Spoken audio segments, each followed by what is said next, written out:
Help us keep it going. Every listen, like, and subscription to The Unfolding presented by the Loveland Foundation helps us do more than just share powerful stories. It helps fund real therapy sessions for Black women and girls across the country. When you subscribe, you're not just supporting a podcast, you're helping us show funders that this work matters, that this community is growing, and our mental health support deserves real investment. So if you've been moved by what you've heard, take a second, like, subscribe, and share. It is a small gesture that can make a generational impact.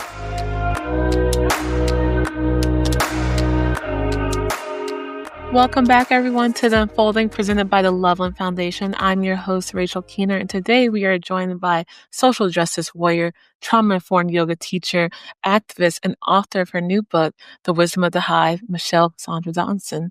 Hello. Hi there. Thank you so much for having me on the show today. It's good to be here with you. Yes, thank you so much for joining. I am so excited to just talk to you all things bees. I have been listening to The Wisdom of the Hive, and I had no idea that bees can teach us so much about ourselves and our community. But I'm just curious, like, what brought you to bees? Like, how did we get to here? Like, what was inspiration? I need to know. Yeah. So, the first thing that comes to mind and heart is my grandmother, Dorothy, and my grandfather, Fred. They always had a garden in their yard, and they grew food. They raised animals for food. They lived communally, and they shared their resources with their community. And so deep in my roots, in my cellular tissue, there is a connection to the more than human world and to the earth and to tending the earth, actually from both my paternal grandparents and my maternal grandparents. That's where I think it started. And more directly, I had a couple of friends who had studied some nature-based shamanism focused on the way of the honeybee. And I talked to them some about honeybees, but not much, nor had I taken a beekeeping class before I actually ordered everything one needs to tend bees. But I know that I had a dream. And the reason I say this is because I was in a liminal space. I wasn't fully conscious of what I was doing when I was clicking on the bee boxes that you need to put the bees in, or the hive tools, or the bee suit, and then the bees. And then I only came to and fully awakened when I realized how much money I just put on my credit card. And I freaked out and thought, I have never taken a beekeeping class. I don't even know how to put these bees in the hive. What am I doing? But bees work that way. They weave their way in, and often people say they choose us. And this might resonate with people who, if it's not bees, there's a body of water that you feel like has claimed you, or a tree that has claimed you, or the sun or the moon, right? Or a landscape. It's the same with bees, at least in my experience of them. I think they chose me to be in relationship with them. And at the time, of course, I didn't know there would be a book, The Wisdom of the Hive, or a body of work about bees and collective well-being. But maybe the bees knew there would be. The bees are your publisher. Yeah. They're my co-writers, my publishers, my muses. Yep. No, I think something you said, like the bees chose you. And then in your book, you talk a lot about like intuition and guidance from ancestors and like the spiritual connection that you feel. And it's apparent in the book that like you truly do feel this connection to bees. And like there's this energy shared between like you two that like feels like you're learning from them and you're taking care of them, but like this like relationship that's like mutually beneficial to each other, but like almost in a way of like I imagine like this ancestral plane of bees like showing you the way and like teaching you the different life lessons of like how to be like more like in tune with like yourself and your intuition, but also like your community. So yeah, I thought that was really cool. And also how reading through like your bio and like what you do of being like a social justice warrior and a trauma-informed yoga teacher and activist, they all kind of have a similar thread line of like your community focus in a way and like healing and collective healing. So yeah, walk me through that journey of like how we went from social justice to yoga to activism and how they all kind of correlate to each other. Yeah, I love this question because sometimes it's difficult for people to see the thread or the through line in all of the work, even though I understand it fully. I see it. It's like, yeah, like how do I enact my ministry, whatever that is, right? In these different ways. And I would say my ministry, my work, my soul work is about healing, and it is about the collective, and it is about community. It is not just about my liberation, but it is the way my liberation and the suffering I experience is connected to the suffering that persists in our collective, as well as what's in the way of our liberation and the ways we are in community creating space for liberation and for ourselves to be liberated souls. So that's my through line is like, how do we heal Mm. what ails us, and how do we respond, and what is our role at this time? And that was influenced in large part by my mom, Clara, who was a special education teacher for 32 years. And I was in her classroom a fair amount as a child. And so I watched her advocate and take care of and work with families, and care for children in ways that the system of education really did not. It really thought of the students she worked with as disposable and the families she worked with as disposable. So she influenced me. My grandmother influenced me. Both of them related to service and how we show up for one another and how you take care of the people you love, right? And I'm an extension of everything around me. And so that means I need to make some commitment to the larger collective around me and to be of service. And bees are so aligned with that. And so there's this influence of my mom and my grandmother. And then, I became a social worker and practiced in social work for a very long time. I'm still a social worker, just not in private practice anymore in that way, doing more intuitive healing work with people, Akashic readings, group work, facilitation, contemplative work through yoga and Buddhism and other spiritual lineages. So, the root is healing, and my evolution is through these different fields of Yeah. study or practice, but they're not separate from one another. Wow. It gave me such a beautiful visual of, like, the root of being, like, especially from your grandmother and from your mom.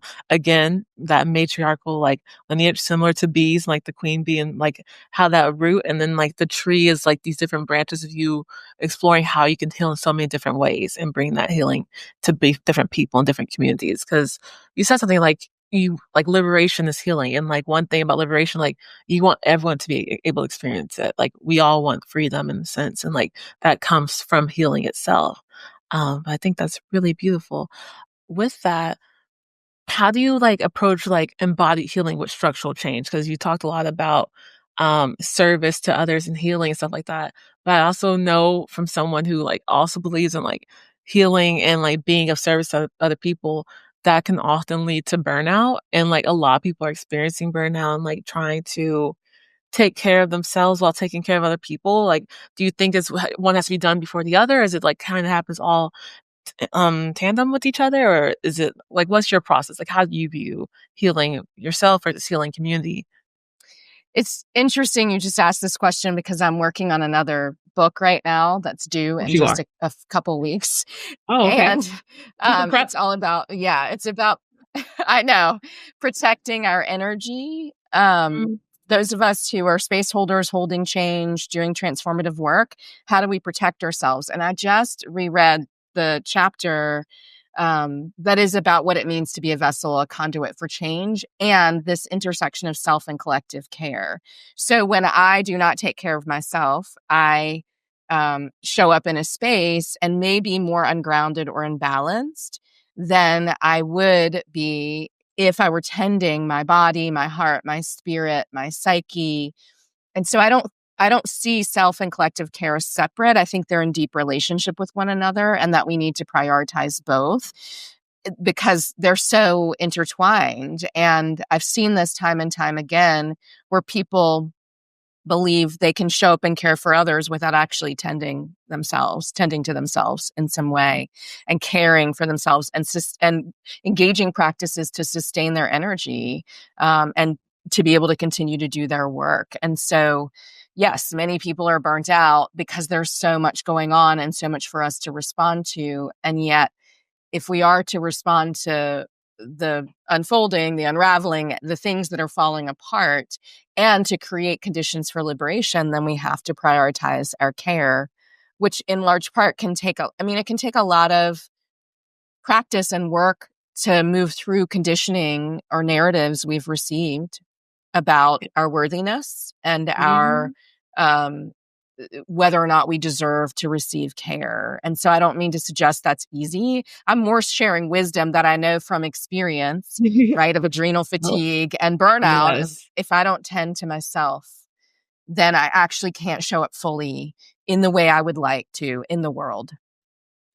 No, I think that's something I'm personally trying to navigate is like, how can I show up for my friends, show up for my community, show up for like my neighbors and be like a person of the world while also like taking care of my own needs. And I do feel a sense of joy and like fulfillment when taking like, care of other people and like being in that person in community. I love community, but there is this idea of like, you can't like, you can't help without helping yourself or healing yourself in a way and like learning that speak a lot about, like, healing through body. I know a lot of times at the foundation, like, people think that, like, we just do, like, therapy and, like, mental health, which is great because mental health is such a real thing, but there is an aspect of, like, physical health and, like, movement through trauma and movement with other people to, like, heal as well. So, yeah, how do you kinda use body movement and yoga as a way of, like, self-healing and healing a community?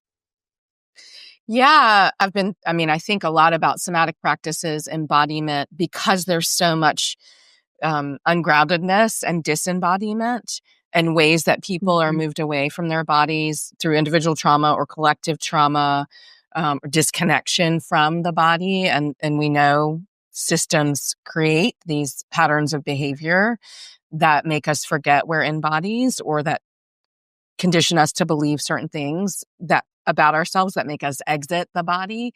And I bring the body into everything I do, whether or not it's facilitating a yoga practice or I'm in a meeting for a foundation facilitating a racial equity process for them.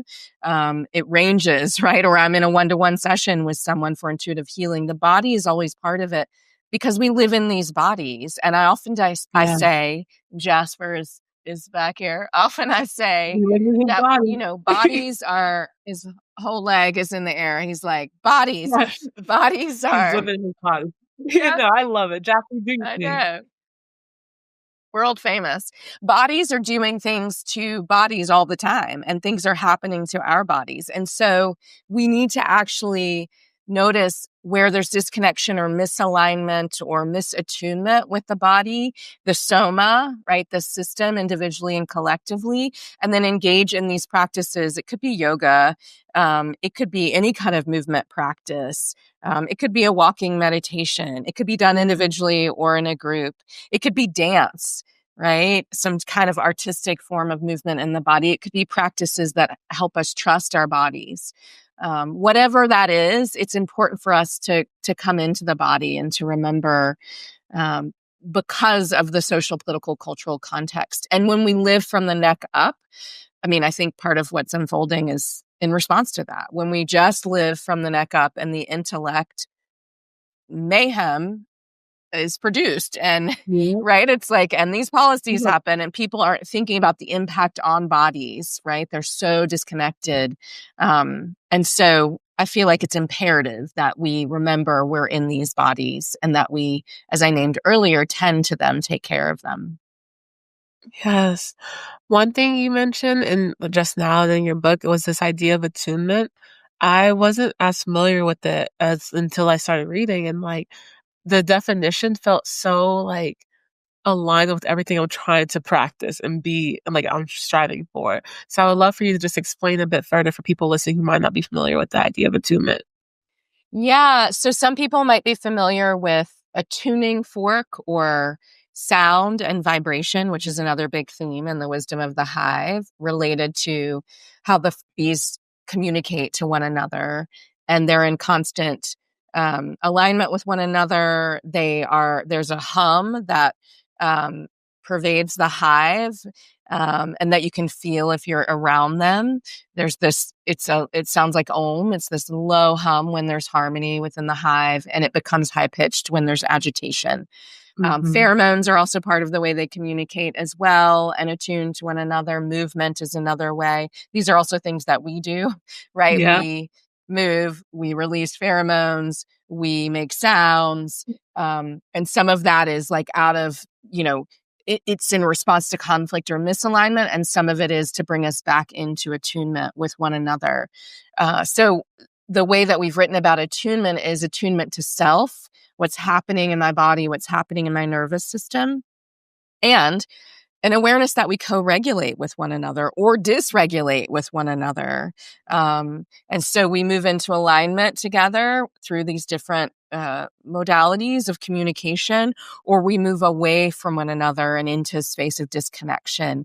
And attunement feels so essential always, especially now when the world is noisy. It's not that the noise is new, but the world is noisy in a particular way right It's now. loud. When It's real it's loud. so loud and there's so much distraction, and it's hard to hear ourselves, right? To hear our thoughts, to hear our truth, to hear like, oh, this is my wisdom. This is coming from me. This is my intuition communicating with me. I feel like, it's just so loud. And so these attunement practices bring us back into a space of center and balance with ourselves, with one another, so that we can actually listen and tune in to the inner wisdom that we all embody, that dominant culture has said doesn't matter, and for us not to listen to. So we can't even hear that. And so attunement is just vital, I think, to regulate the nervous system. And if we are to heal and create conditions for liberation, then we have to come into alignment through listening to one another, observing one another, presence, the practice of presence, moving together. I mean, attunement doesn't just happen with bees. It happens with pods of sea mammals, right? Of whales. It happens with birds. If you watch Yeah. mermations, this is all attunement. They're completely connected to one another, and they understand their interconnectedness. And attunement can to help us understand our interconnectedness as well.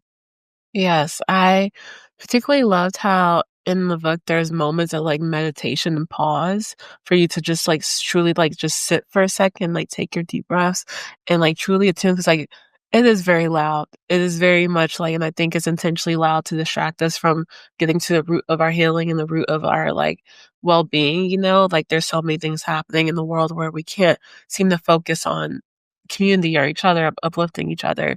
But this idea of attunement and like using the people in our like world to like connect and like heal together, I think that's really special and like something very much learned from the bees that we could take on like as well. Um, but Yeah. one thing I really enjoyed was you talked a lot about how like racism like plays a part in our healing in this way. And I think there's a story about this woman who was, I believe she had cancer, and she was saying like racism gave me this cancer in like a way of like now I have to like deal with the racist system to like heal myself. And like that really spoke to me because like yes, like how do we deal with something like that when like something's done to our bodies or something's done to our community or something's done to like our safe space, and then we have to use like those like same systems to like try to heal ourselves. Like, is it possible? And I'm just curious, like, what made you want to include that in the book, and like what made you speak to that and share her story? Yeah, so you're talking about Cynthia Brown, who was a colleague of mine for many years, a dismantling racism educator, community organizer, activist, friend, beloved, and she died from pancreatic cancer in 2016. She invited me to help her come back into her body and to breathe. I taught her some pranayama or breath work, some practices for when she went in to get radiation because she noticed constriction in her body. And so she wanted some support. And the breath is such a essential resource and supportive resource and an ally and partner in our healing. And, she is who said to me one day as she was chopping vegetables, I have cancer and I have to contend with these systems and white supremacy to try to heal from this, which is a bind. Like you can't actually heal within the system that is set up to annihilate you, right? Or set Yeah. up for your demise. It's actually an impossible equation that doesn't work. Yeah. It was never intended to be in service of her or to heal her, that system that she was talking about. And many of these systems that are working in concert with one another to disrupt us and destroy us and fracture us and fracture our communities. And, what comes to me in response to your question about this is intuition and wisdom and ancestry.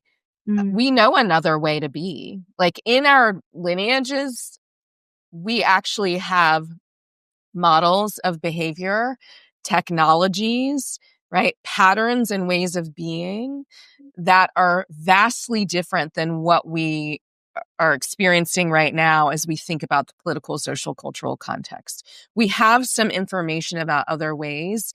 Ancestrally, if we think about those who may have transitioned, but also, as my friend Stephanie Ghostin Paul says all the time, we're living ancestors. So, Yeah. as living ancestors, we have examples in our communities of how to set up systems of care. For my grandparents, they had to set up systems of care based in community for survival. Well, in many lineages, this is actually true. And so often I talk about in my work, how do we remember those technologies, practices, wisdom streams, and bring those into the now? And who are our models now in real time as living ancestors that we can turn to, who are doing things that are counter to dominant culture, who are creating antidotes to dominant culture? That's present here too. Like there's the building, I think about this with the bees. There's the building, right, that they do so much of in the dark, Yep. the unknown, right, the way they work with that. And there's what's falling apart around them and affecting their ability to survive. Well, the same is true for us. There are many people building based on technologies and ways of being that will support us and allow us to thrive as we watch things fall apart. So that's where I go, and that's what I trust, that kind of wisdom. Yeah. Oh, love a living ancestor. That is so powerful. I always think about, like, what do I want to, like, leave behind and, like, the lessons of, like and, like, a lot of it comes back to, like, I just wanna, like, leave behind, like, different ways of, like, loving and, like, showing up for people and how I can, like, leave that for people because so many people before me have left that for me, and, like, I really do lean on that when I have, like, hard moments or intense moments, and I love that you mentioned this earlier, just like how the bees work in the darkness and like how they rely on each other and they are able to like work together to create like safety and harmony in each other. So I think that's just such a beautiful way of like there's so many like similarities that like I was picking up on. I was like, oh, like we could like I could take that. I could like learn from that. Like there's a part that made me laugh in the book about how the bees like being intentional about where they sting and like the warnings they give before they sting. And I'm just like, wow, like I like you said they headbutt you and I was like, I didn't know like that bees like would know how to do that. Like and they're like, hey, you're on strike one. But it's just like this like gentle reminder, like, hey, you're getting too close. Like relax for a second and Yes. like that idea of just like slow down a little bit and like how to incorporate this slowness into your life of just like there's no need to rush. There's no need to like force anything. If the time is right, like just take your time and be present, like be where your feet are. So no, I really enjoyed that. And a lot of times you talk about like the difference between interdependence versus like individualism. Like how do you navigate through that as like a healer and as someone who's just like living in this world and like how you take care of yourself? Yeah. I want to, I'll speak about this interdependence and individualism. And I want to pick up on something that you named about, well, I named it, and you also, I think, had it in the questions about darkness. The bees spend most of their time in the darkness of the hive. Mhm. They go out during the day to forage, but not every bee goes out. There's a Mhm. lot of work in the hive, right? And so often what I talk about is like, yes, they build in the dark, they birth in the dark, they dream in the dark, they create in the dark. I think this is such an important teacher for us. Like, how do we do this in darkness, and how do we remember how generative darkness really is? I just wanted to uplift that because there can be this association with darkness that is like darkness is shadow or darkness is death or darkness. And if we think about a womb, right, there's like Oh, gestation that happens there and creation that happens so and much. growth and birth from emerging from the darkness. And so I want to uplift that. And this idea of interdependence and individualism, yes, I've written a lot about it in all of my books, and in particular, The Wisdom of the Hive, because bees are a superorganism and they don't think of themselves as individuals. They think of themselves as an extension of the hive. So everything they do is in service of the hive. And often I wonder what it would be like if we too, as humans, operated in that way. And like so many parts of the more than human world, right? How trees can send resources to other trees through their root system, or the mycelial Yeah. network.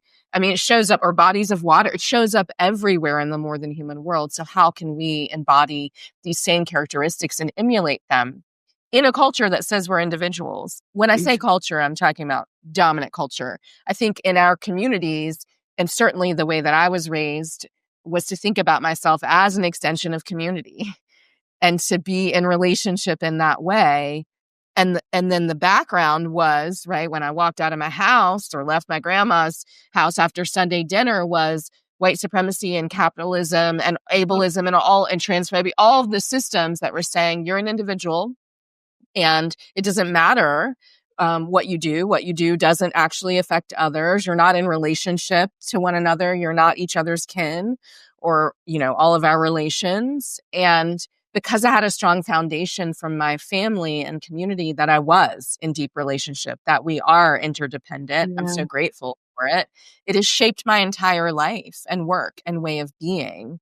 And so for me, that's my orientation. And yet I know many people were conditioned to think of themselves as individuals and we're incentivized, and people are incentivized for thinking about themselves as individuals and the ego, and untethered to community, which, that's isolating, that's destructive.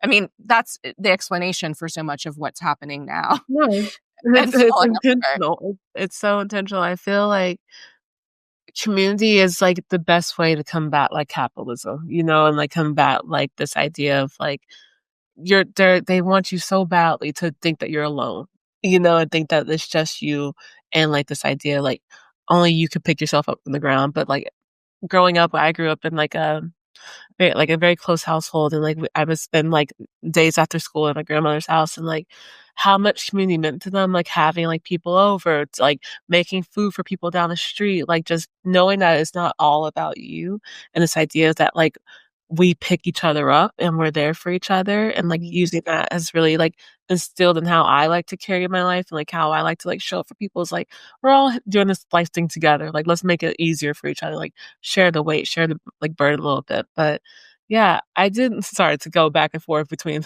individualism and darkness, but the point about, like, there is so much life that happens in the dark, and, like, I think Yeah.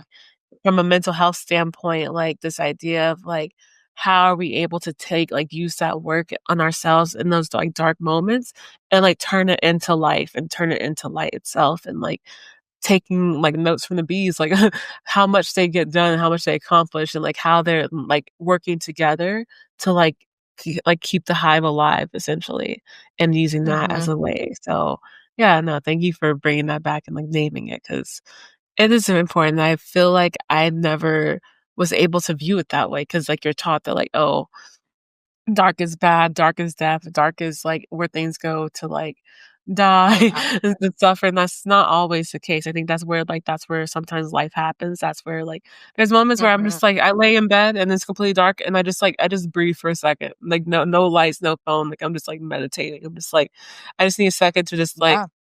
close my eyes and just be with myself for a minute. But yeah, I really enjoyed that part.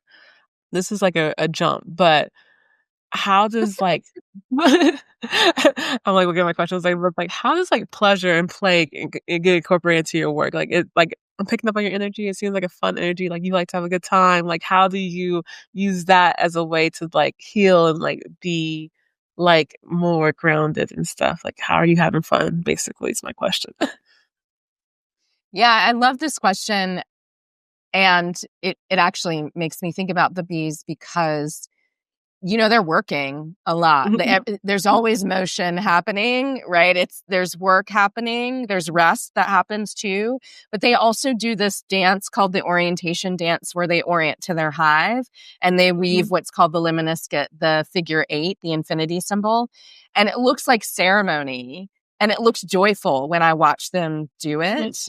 or when a forager comes back with pollen in their pockets and their bee sisters welcoming them into the hive. I mean, I just want to name like if we're working a lot, right? And we're like connected to our work, our role, our ministry, whatever word we want to use, Mhm. joy and fun are important and they're part of that. And I think that's present for the bees too, from what I've witnessed and observed. And for me, I love the more than human world. I love nature.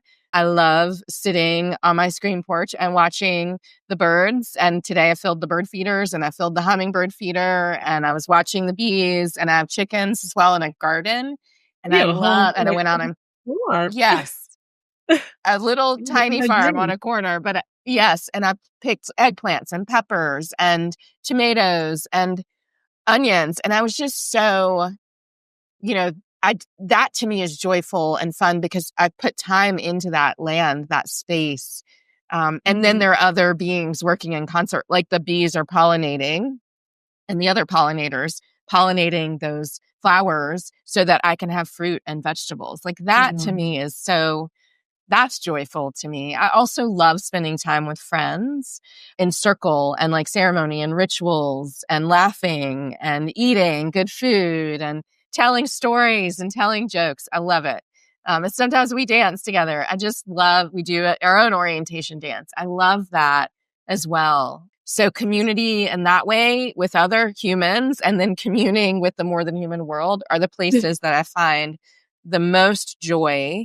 I also like being quiet and solitude Mhm. and sitting and observing and listening because I find that's how I can tune into myself. And solitude feels joyful to me too. It's like space I can make for myself or rest, right? Is another place for that. My husband, Charles, is very silly and he makes me laugh every day, multiple times. And my relationship with him and other relationships. I have a lot of silly people in my life because Me I can be too. serious given the work that I do. I'm warm and I'm fun, but I can be serious. And so I love the silly people around me who make sure that laughter is part You of keep my that part life about and you. world. No, you have to have that joy. I love that the bees are experiencing joy too. I love that they're like able to do that. So much of our our work this year particularly is focused on joy and joy work and joy being this act of resistance and this act of just like I'm taking out space, I'm having fun, I'm enjoying myself, I'm enjoying my time here. Cause you really have to. Like you really have to keep yourself grounded and rooted in that joy because if you don't, then, what's the point? Really, Right. why are we doing all this if there's no joy, if there's no, freedom of feeling, happy and, all these things, and yeah, invite me over. That farm sounds amazing with the garden and everything. It sounds so nice. But, was there anything, you had to, I know you mentioned you could be serious sometimes. Was there anything you had to unlearn or, you had to, change your way of thinking while, navigating through, this work that you do? Or you've learned from bees even. Yeah. I think, even a decade ago, I would never describe myself as a workaholic because I'm not. I am creative and generative and focused, which can look like workaholism and it's not. It's like I'm just in my purpose and I'm committed to Mhm. it and things move through me and I'm a channel and they flow through me and then they're out in a book or a workshop or a talk, an offering. And so with that though, I do think my relationship to stillness has changed, like Mhm. sitting in my yard watching everything that's happening or going on a walk in the morning with my dog Jasper without listening to anything but the landscape and the soundtrack that the landscape creates. I think that has shifted for me. It wasn't really an unlearning, but it was it is a question of where do we put our attention and where do we want to place it.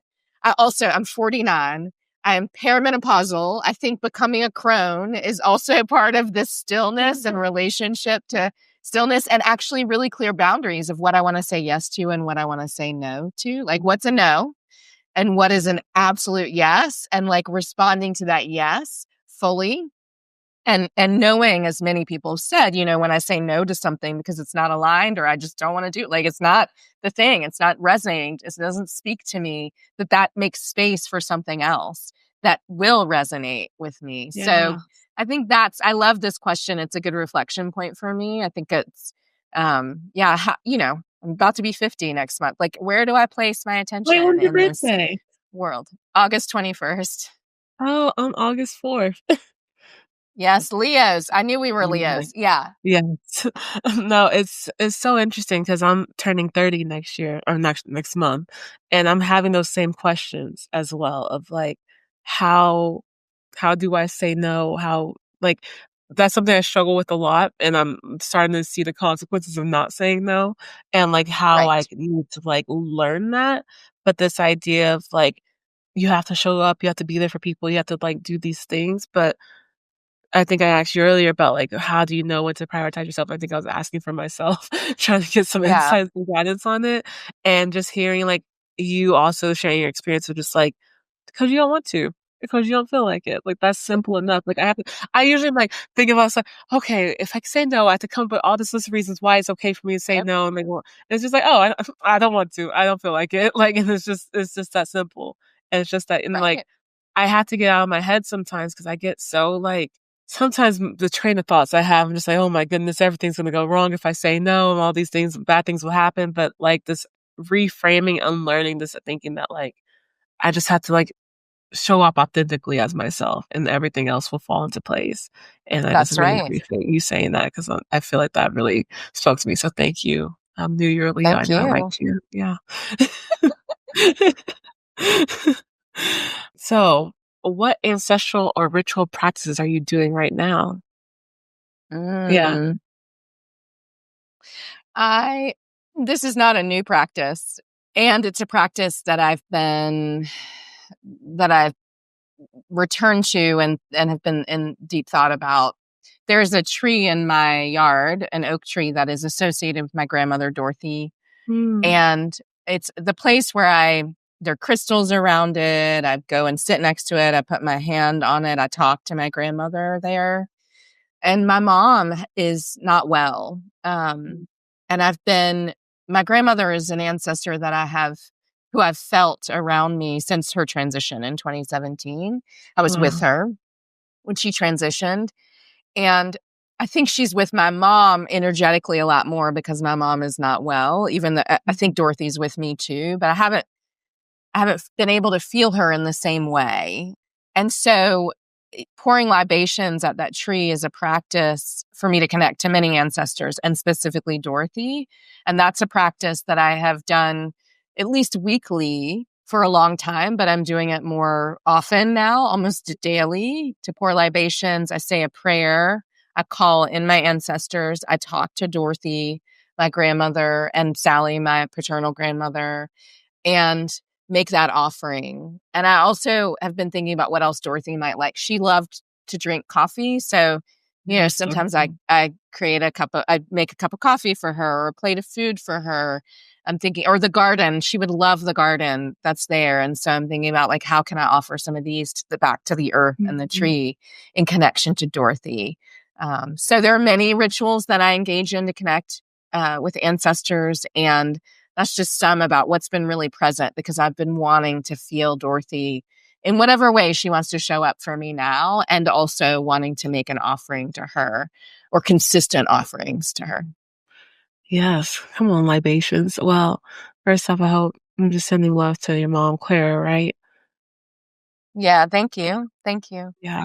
And Dorothy, no, I truly believe that, like, when people transition into, like, the spiritual world and now the physical world, like, their energy is still very much with us, but almost even more amplified in a way. I remember my dad passed about, like, 7 years ago, and I remember feeling him so intensely. Like, I could swear he was sitting right next to me when he passed, and thinking like, "Oh," like, I remember it was the day of his funeral, and I was like, I was, like, explaining to my sister, like, "I feel him, like, right here. Like, I feel like he's right here." And Yeah. this idea that, like, people don't really ever leave you has been so comforting to me in the sense of just, like, you now have people on the other side who are looking out for you in the ways that, like, you never knew you needed, and, like, ways that, like there's moments where I just feel so protected, and I'm just like, "Oh." that must have been him, or oh, that must have been my grandmother, or oh, that must have been my grandfather. Like you really, there's like this like gentle like nudge of just like something doesn't quite feel right, or oh, something does feel right. Let me like trust this, and like this idea of like intuition that you spoke so much about. And I love that you stay connected to Dorothy and Sally, and by having these practices to like strengthen and keep that bond going. Cause I think like it's mutual. Like they have to know that like you're there too. And like I can, you know what I'm saying? Like if I ever pass, I hope people are still pouring me my favorite foods and drinks. So Right. put some crab legs on the tree for me. But yeah, but no, I think that's so beautiful. And I feel like, do the bees have any like practices or grief or anything like that? Do they have any tips or tricks to get through it? They do. One thing about ancestors and bees, often I think of, the lifespan of a bee is 6 to 8 weeks, except the queen Mhm. can live for years.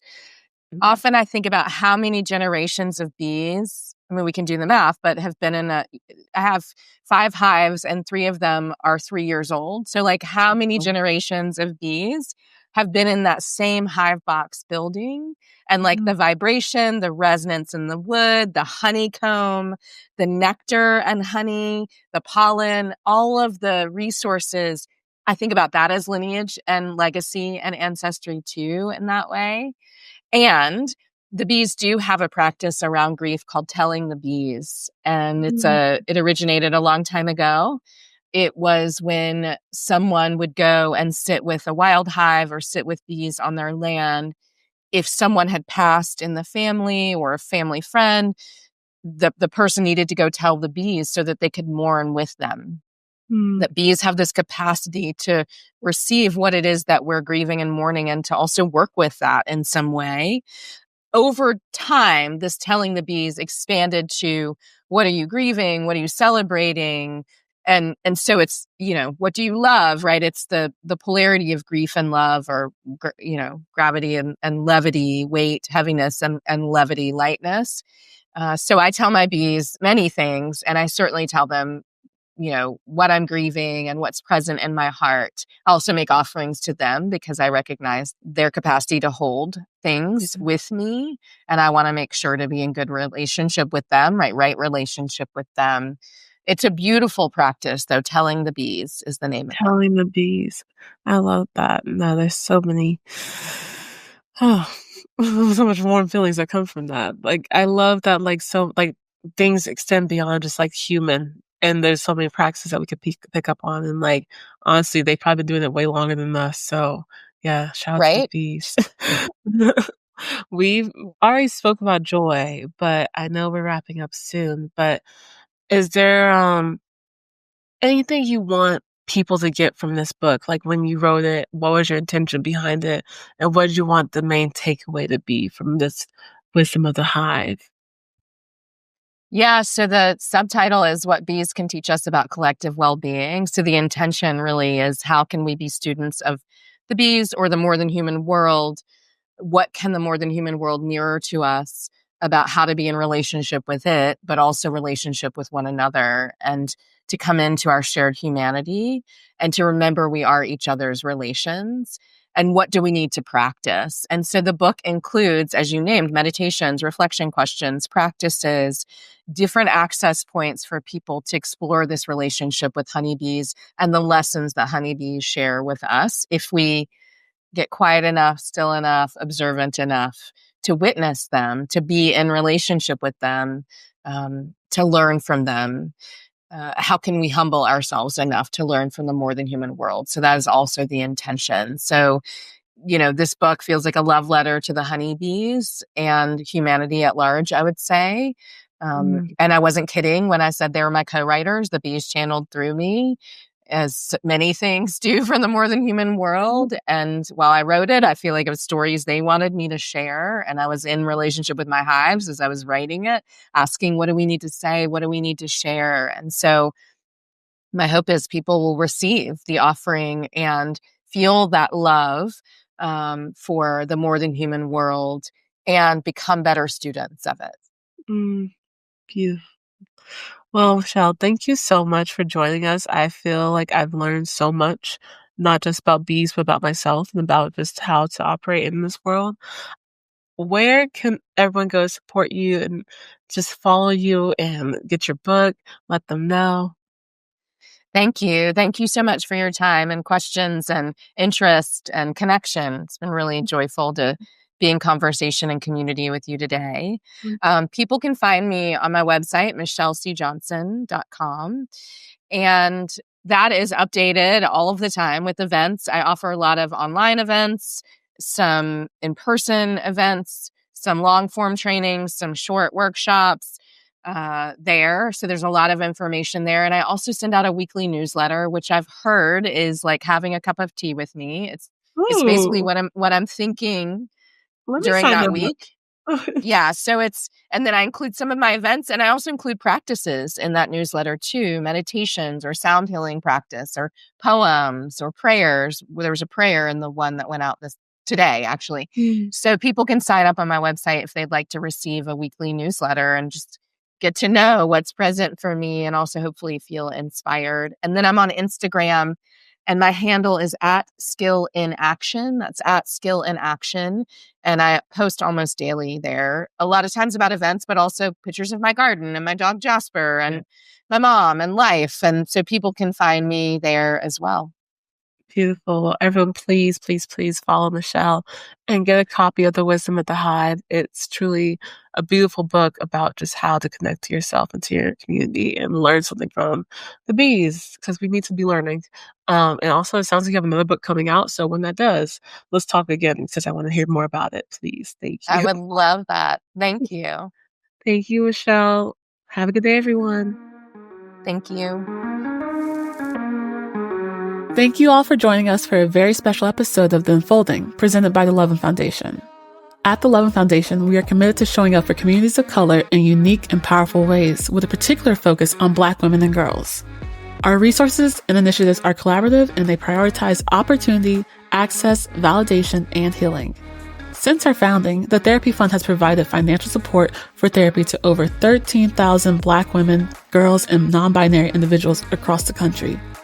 This year, our goal is to provide free therapy to at least 6,000 more. If you'd like to join us and invest in generational change, visit our website at thelovelandfoundation.org for ways to give. To stay updated on new episodes and any future programming, follow us on Instagram and Meta, or check out our website at thelovelandfoundation.org.